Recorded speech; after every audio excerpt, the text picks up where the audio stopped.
Contrairement aux autres matériaux de construction usuels, le matériau bois est produit par des végétaux. Contrairement aux autres matériaux de construction usuels, le matériau bois est produit par des végétaux, des arbres. Ces caractéristiques spécifiques sont liées à cette origine.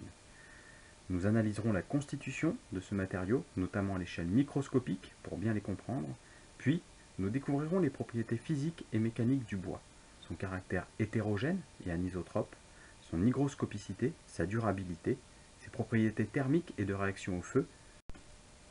Le bois est utilisé depuis des millénaires, mais aujourd'hui, les produits et les composants fabriqués avec ce matériau et mis en œuvre dans le bâtiment ont évolué afin de satisfaire aux mêmes exigences que tous les autres matériaux de construction et de répondre aux besoins des concepteurs et des entreprises. Le bois est un tissu avec des caractéristiques spécifiques, qui varient selon son origine. Effectivement, il y a différentes essences, feuillues ou résineuses. Il pousse sur des sols de nature différente. Il pousse à des altitudes et à des latitudes différentes. Et il pousse dans des zones climatiques différentes. Il y a des forêts tempérées et des forêts tropicales. À partir de la récolte, qui est aujourd'hui souvent mécanisée, on effectue un tri à chaque étape de transformation du bois, à commencer par les billons, issus du tronçonnage des grumes. Effectivement, dans un arbre, la qualité mécanique ou esthétique du bois n'est pas la même entre le pied et la cime de celui-ci.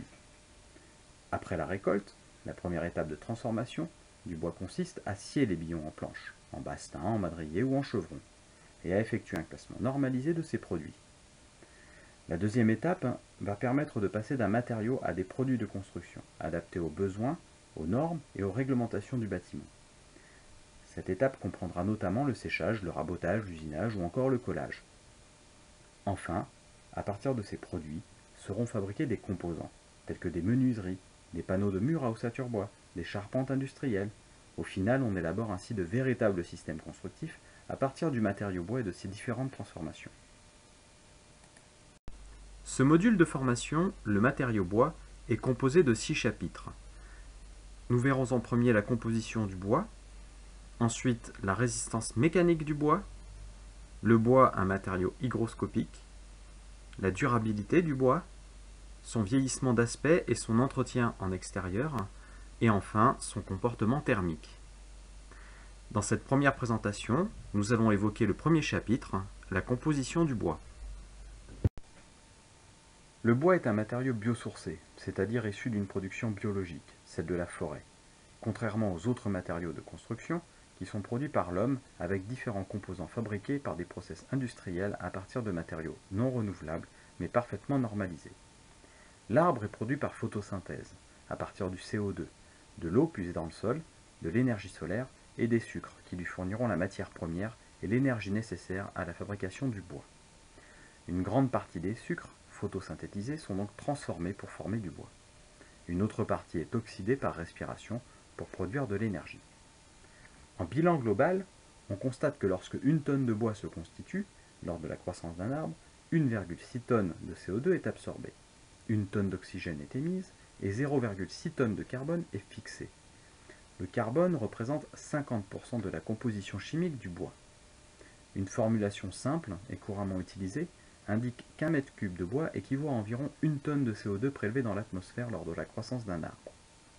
Elle est importante, car elle va permettre d'établir le bilan CO2 d'un bâtiment utilisant du bois en comparaison avec d'autres matériaux qui n'absorbent pas ce gaz à effet de serre et qui, au contraire, émettent du CO2 par l'énergie qu'ils consomment pour être extraits, transformés et mis en œuvre. Rappelons que le CO2 est le principal gaz à effet de serre responsable du changement climatique. Par contre, lorsqu'un arbre arrive à maturité, 2 cas de figure sont possibles. Laissé en forêt, il va lentement se décomposer sous l'action des champignons, des insectes et des micro-organismes, et le CO2 qu'il aura absorbé lors de sa croissance sera progressivement restitué à l'atmosphère. Le bilan CO2 sera donc nul. Récolté et stocké, en étant mis en œuvre dans une construction, le carbone demeurera fixé dans le bois jusqu'à la fin de vie du bâtiment, qui contribuera ainsi à diminuer le CO2 atmosphérique pendant toute sa durée de vie. Il convient cependant de s'assurer que cette récolte n'altère pas la pérennité de la forêt, afin de vérifier que les produits bois utilisés sont issus de forêts gérées durablement. Des procédures de certification ont été mises en œuvre, notamment au travers des labels PEFC ou FSC. Elles permettent d'assurer la traçabilité entre la forêt et le produit fini utilisant du bois.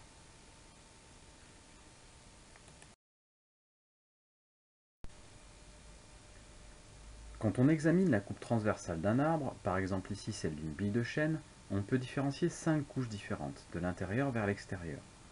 Le cœur, appelé aussi duramen ou bois parfait, constitué de cellules mortes lignifiées. L'aubier, partie vivante où circule la sève brute montante, constituée de couches annuelles qui finissent par se transformer en bois mort et qui deviennent le duramen. Le duramen est généralement plus riche en substances extractibles comme les tanins. Il présente alors une plus grande durabilité vis-à-vis des champignons et des insectes et une plus faible imprégnabilité que l'aubier. Le cambium, assise génératrice libéroligneuses, produisant les cellules de l'aubier vers l'intérieur et celles du libère vers l'extérieur. Le libère, où circule la sève élaborée, descendante pendant la saison de végétation. L'écorce externe, qui contient du liège et assure un rôle de protection. L'épaisseur relative de ces différentes zones varie suivant les essences, l'âge des arbres, la nature du sol, l'exposition, la latitude, l'altitude, etc. Par contre, dans certaines essences, le bois a un cœur visible bien différencié de l'aubier par sa couleur rouge ou brune, alors que pour d'autres essences, le cœur et l'aubier ont la même couleur, claire et souvent très difficile à distinguer.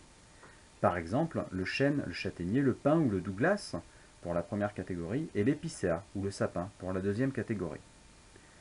C'est un élément important qui va servir à analyser la durabilité naturelle du bois mis en œuvre et donc le choix des essences dans la conception des ouvrages. En effet, d'une manière générale, les essences ayant un duramen et un aubier non différenciés ont une faible durabilité naturelle, alors que dans l'autre cas, le duramen présente une certaine durabilité naturelle vis-à-vis des champignons et des insectes, variable d'une essence à l'autre. Aucune essence n'a un aubier durable. Sous les climats tempérés, le phénomène des saisons provoque un arrêt de la végétation en hiver, ce qui fait apparaître des cernes d'accroissement annuelles dans les coupes transversales d'arbres et ce qui permet de déterminer leur âge. Au microscope, on peut observer que les cellules du bois sont en forme de fuseaux et sensiblement différentes au printemps et en été.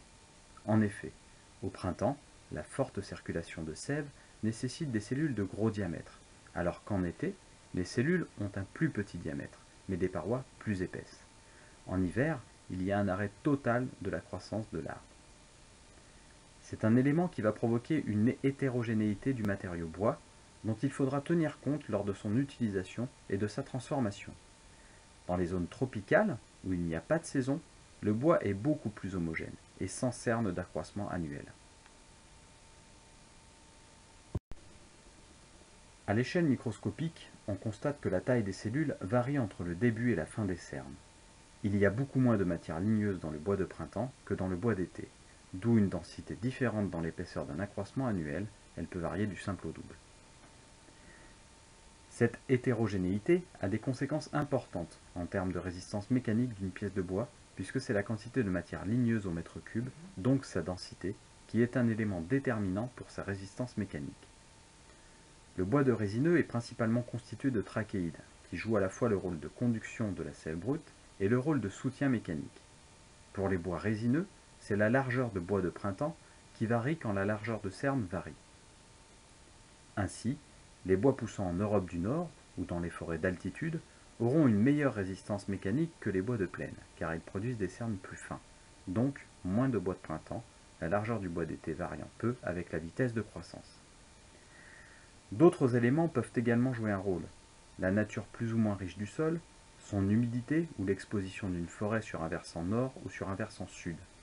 Une densité élevée du bois entraîne une résistance mécanique meilleure, mais une plus faible densité amène une meilleure performance d'isolation d'une pièce de bois puisqu'elle contiendra plus de cellules d'air enfermées.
Ce module de formation comprend un diaporama complet avec commentaires écrits pour chaque diapositive, ainsi que le fichier Word des commentaires. Il est disponible à l'achat sur le site internet d'Auvergne Promobois.